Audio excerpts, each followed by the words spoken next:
ଆଜି ସକାଳୁ ସକାଳୁ ଉଠିଲା ବେଳେ ମୋ ଦେହଟି ଏତେ ଖରାପ ଲାଗୁଥିଲା ଯେ ନା କିଛି କାମ କରିବାକୁ ଇଚ୍ଛା ଥିଲା ନା ମନଟି ଭଲ ଲାଗୁଥିଲା। ନମସ୍କାର ସାଙ୍ଗମାନେ, ଜୟ ଜଗନ୍ନାଥ। ମୁଁ ଚିକି। କାଲି ରାତିରୁ ଯେହେତୁ ମୋ ଦେହଟି ଭଲ ନଥିଲା, ସକାଳୁ ଉଠିବା ପାଇଁ ବହୁତ ହି ଡେରି ହେଇଯାଇଥିଲା। ସକାଳୁ ତରତର ହେଇକି ବାବୁଲକୁ ସ୍କୁଲ ପଠାଇଦେଲି ଯେହେତୁ ତାର ଏକ୍ଜାମ୍ ଥିଲା। ତାପରେ ମୁଁ ଏମିତି ଝରକା ପାଖରେ ବସିକି ପଦାକୁ ଅନେଇ ରହିଥାଏ, କାରଣ ମନଟି ଭଲ ନଥାଏ। ସେ ସମୟରେ ବୋଉ ମୋର କଲ୍ କଲା।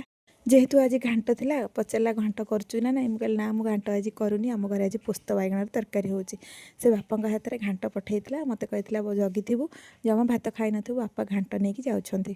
ବାପ ଘର ଯେହେତୁ ପାଖରେ, ବାପା ବୋଉ ଯେକୌଣସି ଜିନିଷ କରନ୍ତି ମୋତେ ନିହାତି ଆଣିକି ଦେଇକି ଯାଆନ୍ତି। ଏ ବାବଦରେ ମୁଁ ବହୁତ ଲକି ଥାଏ।